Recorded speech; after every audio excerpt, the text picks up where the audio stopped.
Coklat. Siapa yang tidak kenal? Coklat yang terbuat dari biji kakao saat ini merupakan salah satu makanan yang paling digemari di seluruh dunia. Tanaman kakao diperkirakan berasal dari Amerika Selatan. Masyarakat Aztec dan Maya di Amerika Tengah telah membudidayakan tanaman kakao sejak lama, yaitu sebelum kedatangan orang-orang Eropa. Nama latin tanaman kakao adalah Theobroma cacao, yang berarti makanan untuk Tuhan. Saat ini, kakao merupakan hasil perkebunan unggulan Indonesia. Menurut data Badan Pusat Statistik, pada tahun 2012, luas perkebunan kakao di Indonesia sekitar 92.100 hektar, dengan hasil panen mencapai 66.390 ton. Menurut data The German Cocoa and Chocolate Foundation dalam Cocoa Atlas 2010, disebutkan bahwa jumlah produksi kakao di Indonesia merupakan peringkat ketiga di dunia setelah Pantai Gading dan Ghana. Tidak semua produk coklat yang beredar di pasaran merupakan coklat yang baik. Ciri-ciri coklat yang baik antara lain mempunyai melting point pada suhu di dalam mulut, tidak mengalami fat bloom, mempunyai flavor khas coklat, dan mempunyai tekstur lembut. Produk coklat yang baik dan berkualitas tinggi ditentukan oleh setiap tahapan proses pengolahan yang dilalui.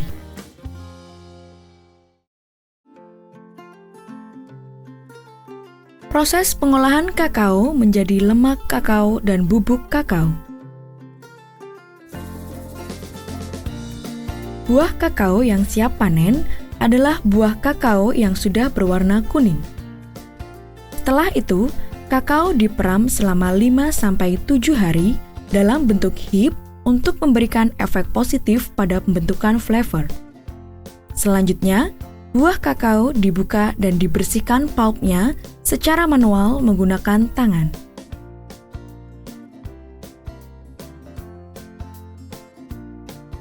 Langkah selanjutnya adalah fermentasi.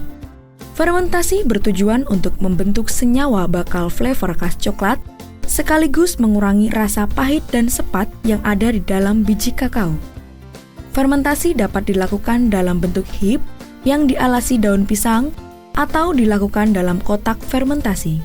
Proses fermentasi membutuhkan waktu 5-7 hari dan pada hari kedua dilakukan pembalikan untuk mengurangi panas yang terbentuk selama proses.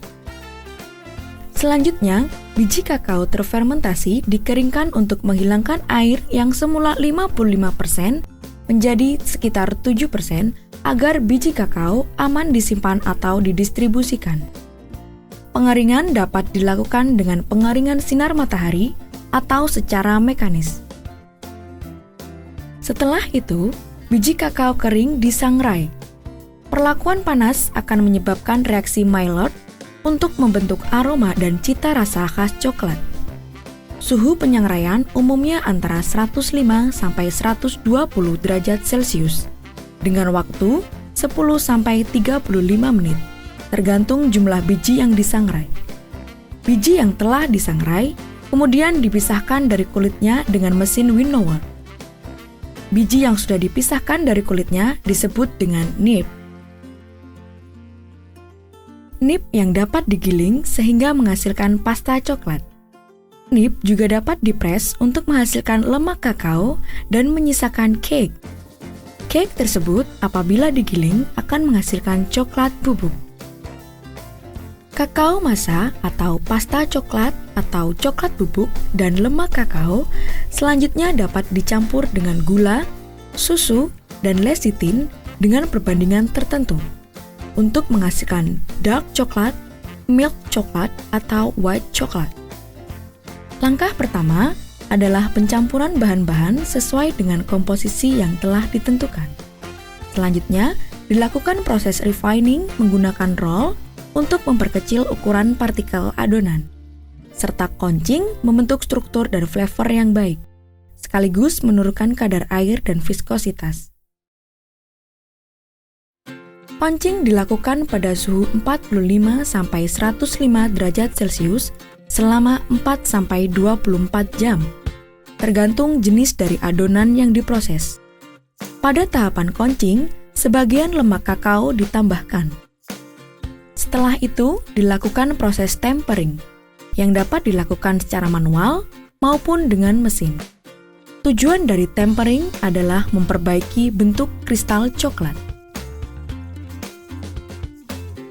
Langkah terakhir adalah pencetakan sesuai bentuk yang diinginkan menggunakan alat cetak. Pendinginan, kemudian mengeluarkan coklat dari cetakannya.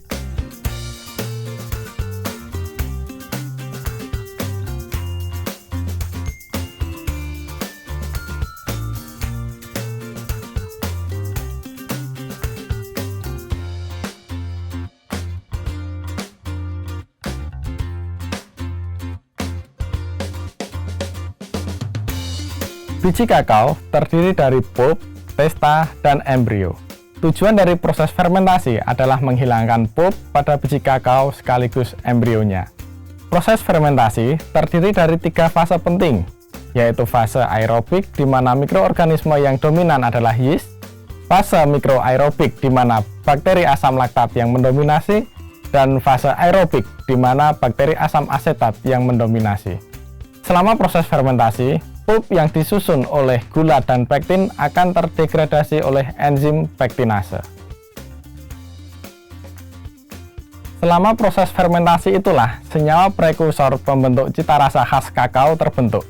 Sejalan dengan itu, rasa pahit pada biji kakao akan berkurang, sedangkan flavor asam akan semakin kuat akibat terbentuknya asam laktat dan asam asetat.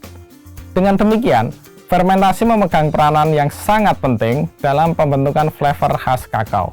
Apabila fermentasi tidak dilakukan dengan sempurna, misalnya waktunya kurang yang seharusnya 6 hari hanya dilakukan 3 hari, maka flavor kakao yang terbentuk belum kuat. Sebaliknya, rasa pahitnya masih sangat kuat. Setelah perubahan-perubahan yang terjadi selama proses fermentasi telah diketahui, kita dapat berpeluang untuk mendesain proses fermentasi sesuai kebutuhan. Sebagai contoh, rasa pahit pada biji kakao disebabkan oleh kadar flavanolnya yang sangat tinggi. Flavanol selalu dikaitkan dengan senyawa antioksidan, sehingga memotong proses fermentasi akan menghasilkan biji kakao dengan kadar antioksidan yang tinggi. Namun, konsekuensinya, flavor yang dihasilkan tidak terlalu baik. Contoh lain, kita telah mengetahui pola pertumbuhan mikroorganisme, sehingga memungkinkan bagi kita untuk mengisolasi mikroorganisme yang mempunyai aktivitas tinggi dan selanjutnya merancang alat fermentasi, sehingga proses fermentasi dapat berjalan sesuai standar dan hasilnya pun akan seragam.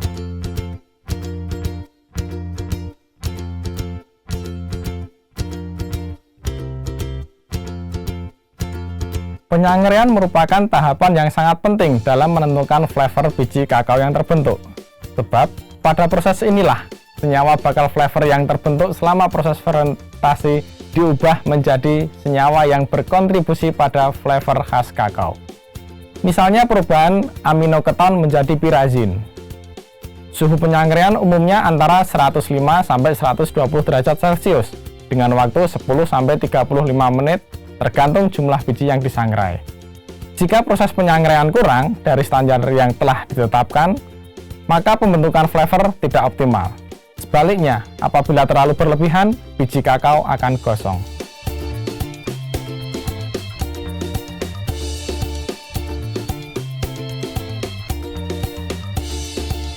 Dalam pembuatan coklat batang, setelah lemak coklat, kakao masa, gula, lecitin, dan susu dicampurkan, perlu dilakukan refining. Refining dilakukan dengan melewatkan adonan di dalam roll untuk memperkecil ukuran partikel bahan. Sebab, jika ukuran partikel terlalu besar, akan menimbulkan tekstur berpasir di mulut dan hal itu tidak diinginkan oleh konsumen.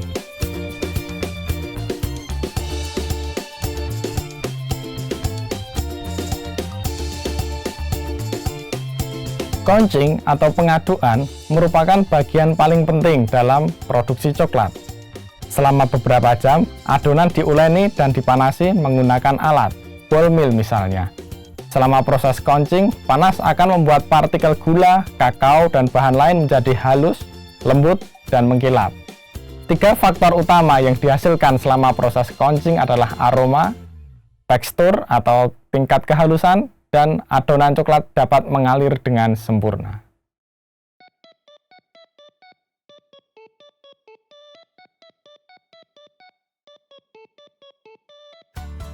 Tempering merupakan proses wajib yang dilakukan pada coklat, sebab proses tempering ini yang akan memperbaiki bentuk kristal coklat dari bentuk alfa menjadi beta prime.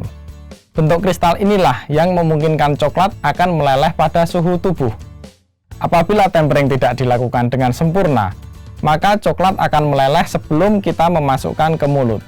Sebaliknya, apabila proses tempering ini terlalu berlebihan, justru akan beresiko menghilangkan penampakan mengkilap pada coklat seperti bercak-bercak berwarna keputihan atau yang dikenal dengan nama fat bloom.